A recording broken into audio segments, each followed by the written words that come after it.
Hi everybody, it's Christina Holloway here, and today's video is all about how to facilitate a discussion. This has to do with communicating with confidence, but it's very specific. So you could be asked to facilitate a meeting. Well, so let's say it's on Zoom. We're going to talk mostly about virtual meetings right now, and there's a difference. So right now we're talking about facilitating a virtual meeting with stakeholders, with people who are above you. They are not considered directly your boss, but maybe they're one or two levels above you. And of course, your boss might also be on the call. So you've probably been asked, can you give a presentation or can you run this meeting? You're running the project and a number of people who are above you now want to know the status updates on this very important project that you've been put in charge of. And now you're asking yourself, how am I going to run this meeting? Now, the added complication is people who are much higher up on the chain of command usually do not have the patience to be on a Zoom meeting or a status update. And typically, when they get you on the call, the first thing they're going to do is start asking you all kinds of questions, and they derail the entire purpose of having the call. I have a client who specifically mentioned this scenario, and I'm happy to have that conversation. Why? Because this happened to me all the time. For anybody out there who's struggling with how do I regain control of that call? How do I speak with confidence while I'm setting boundaries for people who really aren't interested in hearing, my agenda or hearing my slow and methodical approach to giving updates? And how do I wrangle everybody back into that space? Now, the short answer is you may not be successful at doing this. There are people who will join your call specifically because they don't have a whole lot of time and they want to be on a call to ask you specific questions. And because they are high up enough from you, they can get away with doing it. The thing that we want you to do is to feel confident that you at least tried or that you have an approach. Because what they're going to learn about you is, hey, we're getting on the call with that person who's always well prepared. I'm just going to try to get out there and ask my questions.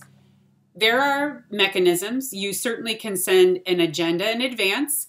You can send a summary of all your findings, especially when it's data, measurable results, any kind of analytical information, anything that's going to interpret how far you've gotten on the project and how far you need to go. Project management updates are great. They let you know this is where we are, phase 1, phase 2, or phase 3 in the project, and here are the updates of where we are in that phase. All of that's great. You're providing all kinds of context, and they're going to learn something if they take the time to read the information. But what's most important is all they care about is that you made the effort. Many times they're joining the call and they just want to make sure the person who's facilitating the call is organized, smart, and able to answer the questions they have, and leaves room in the conversation for the Zoom meeting so that they can have open discussion. So you can prepare yourself for a meeting and say, I have this agenda, I have all this background information, have our milestones ready to go, and our deliverables, what we've done. Beyond that, you're just going to leave room for when it falls off the rails. Okay, so you know it's going to fall off the rails. You know you've done what you can to mitigate that happening, but when it does happen, how are you facilitating that part? So someone could interrupt you and say, I have a question about this data. I was looking at it in advance. You sent all this information and I decided to review all of it, and you're 5 minutes into the call and somebody's like, I have this big question. You can either say, okay, we can open up for Q&A or open up for discussion, and you can try to manage how long that takes. If you only have an hour, you can say, we can do 15 minutes of Q&A right now, or you can try to defer it and say, can we spend the last half hour, the last half of our call talking about the questions?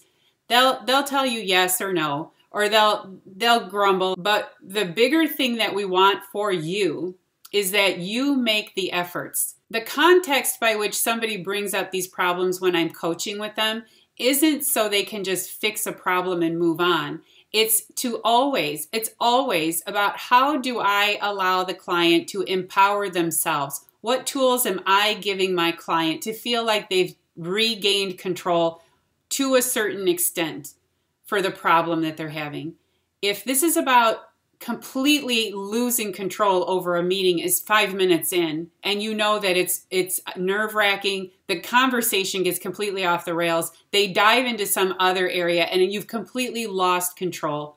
Here's what we want you to do. Manage the beginning and manage the end. Start there so that you create bookends. Your wins have to do with how you started the call and how you ended the call. Once you start to learn how to facilitate better, you'll start to encroach further and further into the meeting until you're at that middle point where you realize, I now am in the hot spot of where people are really interrupting or having open discussion, and I've completely lost control of the meeting. But what have you done? You've slowly contained it until it got into a small, smoldering fire instead of a giant, raging bonfire, right? Keep track of your wins. How did I start the meeting? Could be I created the agenda, I sent reminders that the call was going to happen at this time, and I sent all the data that we were going to discuss, the data points. I used to do this. I used to create all of the material. We'd get on the call, and our executive director, within 5 minutes, all gone. All of it was out the window. So the best I could do was facilitate the Q&A. So by that time, none of what we were supposed to discuss was going to get discussed. She was going to turn it into her own platform. And by then, the best I could do was facilitate the Q&A, and then at the end say, we're at the top of the hour. And so my mechanism for how to close out a meeting is to say, thanks for the open and interesting discussion. While we didn't get to everything that was on the agenda, we did have meaningful discussion. I will add this to the Q&A document, or I will add these findings, or I'll create a summary. And what you've done is you've now created the agenda and the data that went with the agenda. And then at the end, you've offered to create a summary and the findings from the meeting. And what does that do? It allows you to create consistency. You're creating consistency. The bigger implications of managing a meeting are about how you facilitate the meeting, even if it goes off the rails and goes completely south, or even if you get people arguing with each other. Always, thanks for the spirited discussion. Identify it, contain it, call it something, be polite about it, and then acknowledge it. Eventually, your meetings will start to evolve. The more you start defining how they look, the more they're going to evolve into what you'd like them to be. It could take a while. Maybe you have weekly meetings. It might take 6 months for them to start evolving into, I need to get through these updates. You also can create boundaries. Give me the first 5 minutes to give updates, because people have no patience, and especially higher up people who are constantly on the phone all day, they just need a quick update. They don't need a 1 hour update. So contain yourself in a space and say, I'm going to work within my constraints, which is if I need to give an update, I'm taking 5 minutes to do it. If I can get it done in the first 5 minutes of the phone call, then I won't have lost everything, because I'll have a level of control that at least I can manage. And these are your successes. You set the goals for yourself. You try to get them out there. And then when you walk away from that type of meeting, you feel confident that you accomplished the things you set out to do. And then you accept that there's a space where things could have fallen off the rails, and all you have to do is manage that so that it doesn't get too out of hand. But I'll be honest with you, I've been on meetings where they were scheduled to be 45 minutes, 2 hours later, we're still talking. Sometimes the politics of executives getting on a call with each other who disagree, it's going to play out. And the best you can do is just hang in there. And the last thing, the last point is, if you're nervous, I have a client who also said, I get very nervous and I start to over-communicate. I give all the details. I start focusing on the wrong space. I start talking on and on and on. And of course, you have executives on this call who have no patience for that. So they're going to interrupt you and they're going to say, stick to the high points, or they're going to get sucked into all the details and ask, why are you doing this and why are you doing that? These are pitfalls. So the last half here, the last point here is, when you're nervous on these calls, when you're facilitating these calls and you have higher ups and you're nervous about creating status updates, you could get nervous and start over communicating or talking really fast. My supervisor always told me, as soon as I got on a call, I'd just launch into stuff. And she'd always tell me, you're talking too fast. You're giving me too much. You're hitting me too much with too much information. She's like, I don't, you got to slow down. So the first biggest feedback I ever received was, you're nervous, you're speaking too fast, and you're hitting me with too much too soon. So those were my status updates if I had one person on the call. But she used to do that when there were other people on the call too. She would just tell me, contain yourself. But we had a nice working relationship where she'd just say, calm down first, take a deep breath, and then let's get back into the call. And that helped me. It helped center me in the moment. So it was a great way for her to inspire me and to mentor me also. So think of that. If you start to catch yourself being too fast, giving too much information, over talking because you're nervous, stop. Just stop. Take a deep breath and then recenter yourself, and then be prepared. There's going to be questions that you don't know the answer to. Have your communication toolkit available. I don't have that answer right now, but let me research it and I'll get back to you later today. Your deferral.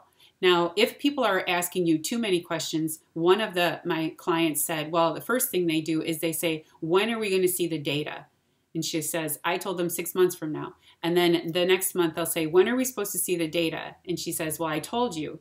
And they'll ask again over and over again, when are we going to see this data? And she's like, well, they're impatient.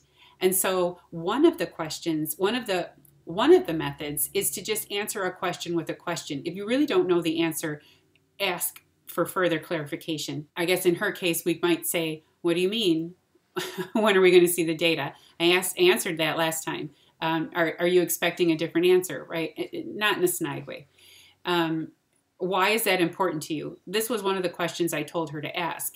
If they keep asking you over and over again, why do you need to know that right now when we only have a certain timeline? And they'll tell you, well, I have to give some sort of data to my supervisor. I have to answer to a bigger group. And I keep asking because I can't defer them any longer. I need something to give them. Okay, now we know context behind what they're looking for. So answering a question with a question helps. Making sure you stop, take a pause, take a deep breath, look at your notes and regroup. And then manage the conversation the best you can, which is setting expectations for the call, and then trying really hard to manage debate and Q&A if it pops up at an inappropriate time. And the reason why I'm giving you this is there's only so much we can do with people who are above us. You can try to be very stern and set expectations with them and say, we're following a strict agenda. You have to have the buy-in from somebody else who's their peer, who can say, I agree, this is how I agreed to set up the meeting with you, and therefore that's how the meeting's going to go. So if it always falls off the rails and you're not making any progress, yeah, find an alliance, talk to that person, could be your boss or your boss's boss, and say, join our call so that it doesn't go off the rails because I really need this to be on the mark. And then you have somebody who can, with authority, interrupt and say, we're not doing Q&A right now. I know you have questions, wait until the end. Especially if you don't have that level of authority. This is where we have the problems, is if we tend to have people who are above us who don't understand that they're throwing you off, or maybe they do understand and they just don't care, or they think that's fun to challenge you that way. Okay, so that's it for this video. If you enjoy this topic and you want to see more, click the like button, click the follow button, click the notification bell so you never miss a video from me. Thanks for watching, and I'll see you in the next video. Bye.